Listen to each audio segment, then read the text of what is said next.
سیاه‌چاله‌ها در واقع اجرام بسیار بسیار سنگینی هستند. فرض بکنید که کوچکترین سیاه‌چاله‌ها از چند برابر جرم خورشید شروع میشن و میره بالا تا حدود چندین میلیارد برابر جرم خورشید که بعضی از اونها حتی تا 400 میلیارد برابر جرم خورشید جرم دارن که بسیار بسیار سنگین و حتی غیر قابل تصور برای ما. قضیه که در مورد سیاه‌چاله‌ها وجود داره اینه که شما نمیتونید سیاه‌چاله‌ها رو با فیزیک نیوتن توجیه کنید. شما باید در مورد فیزیک اینشتینی و بدونید یا فیزیک مدرن و من سعی میکنم که تا جایی که میشه به روش خیلی مختصری و خلاصه و قابل فهم براتون توضیحش کنم. فیزیک نیوتنی چی میگه؟ فیزیک نیوتنی میگه که علت اینکه کره زمین داره دور خورشید میچرخه به خاطر گرانشیه که خورشید داره میکنه و این گرانش رو میشه با فرمول F مساوی mf n2 تقسیم r به توان 2 توجیه کرد که n1 میشه جرم خورشید، n2 میشه جرم که کره زمین داره وارد میکنه و r2 میشه فاصله میانگین به توان 2. در صورتی که هم نیوتن میدونست که این قضیه توی فضا قرار استفاده بکنه، هم بعدها دانشمندهای دیگه تا زمانی که اینشتین تونست ثابت بکنه که میشه جور دیگه ای به این قضیه نگاه کرد. و مشکل و باگ این قضیه‌ای که نیوتن گفت چی بود؟ اینکه فضا، اینکه فاصله‌ای که بین خورشید و کره زمین وجود داشت انقدر زیاده که عملاً از اون نیرو میشه چشم‌پوشی کرد و اون نیرو اونقدر قوی نیست که بتونه باعث بشه که کره زمین دور خورشید بچرخه. پس چه علتی داره برای این قضیه؟ اینجاست که ما باید با یک مفهومی به نام فضا و زمان آشنا بشیم و بعد وارد قضیه سیاه‌چاله‌ها میشیم. فرض بکنید که تمام کیهان در یک کره قرار داره. فرض بکنید همه چیز رو کوچیک و کوچیک و کوچیک‌تر بکنید به طوری که توی یک دایره که در اصل یک کره است نگاهش بکنید.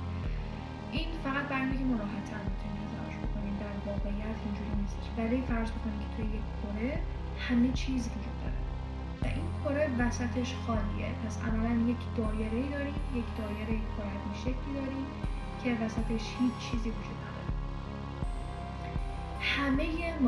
همه چیزی که در کیهان یا یونیورس وجود داره در همین پوسته بسیار نازکه که توی این دایره وجود داره.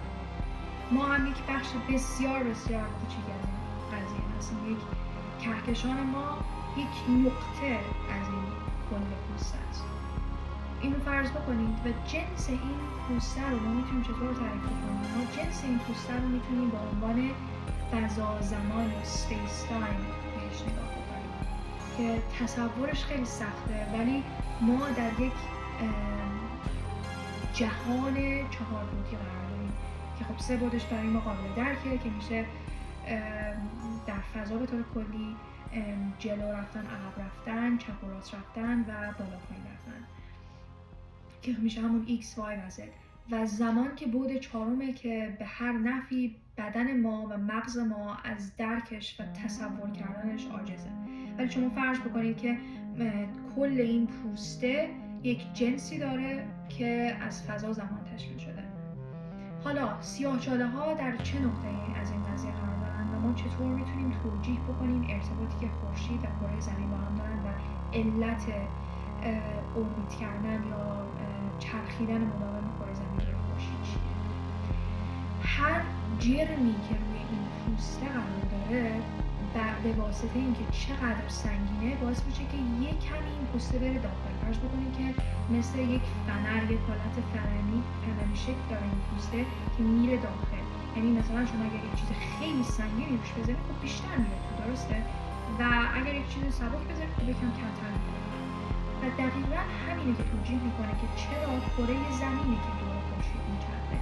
خورشید جرمش بسیار زیادتر از کره زمینه که به نسبت اون بخش کوچیک از پوسته رو بیشتر دور داخله. اون فنری، اون حالت فنری شکل رو تصور کنید، یک کره یکم بیشتر رفته و باعث میشه اون چیزی که دورش قرار داره به واسطه اون کربی که ایجاد کرده یا اون حالت پیچ در پیچ که ایجاد کرده خب اون این مقدار دورش راحت‌تر بچرخه و دورش تکون داره میره واردش میشه که به اون ما میگیم گرانش. همین اتفاق برای سیاه‌چاله ها میفته. سیاه‌چاله ها از مرگ ستاره ها به وجود میان.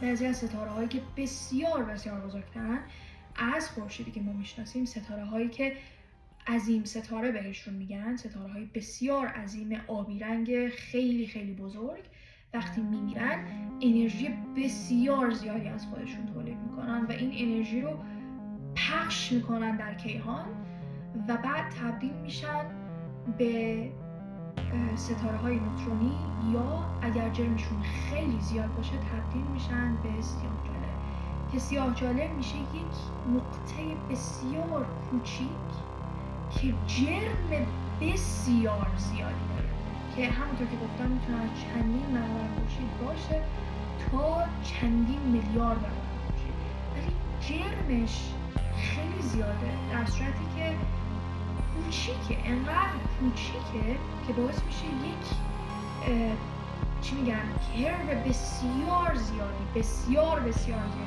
توی اون پوسته ایجاد بکنه که عملا انگار این پوسته شکافته شده در اون نقطه‌ای که توش اون سیاه‌چاله وجود داره و رفته داخل اون فضای خالی که بهتون توضیح دادم که هیچ چیزی توش نیست و این میشه عملا یک سیاه‌چاله. یعنی فضا زمان و اون فابریکی که کل این پوسته داره در اطراف اون سیاه‌چاله به قدری کشیده میشه، به قدری داخل میره به خاطر یک جرم بسیار زیادش و دو به خاطر اینکه خیلی فضای کوچیکی داره که انگار بی نهایت داره میکشه این فابریکو و این فنر رو تا جایی که برسه به وسط اون هیچی، در واقعیت وسط اون دایره که هیچ چیزی وجود نداره و ما اصلا حتی نمیتونیم تصورش بکنیم چون این هیچی واقعا هیچ چیزی وجود نداره اون وسط و این به تا بی نهایت میره پایین. برای همین انقدر این جرم و گرانش زیاده که حتی نور هم نمیتونه از این فضا رد بشه و ما نمیتونیم ببینیم که داخل یک سیاه‌چاله دقیقاً چه اتفاقی داره میفته چون حتی نور هم ازش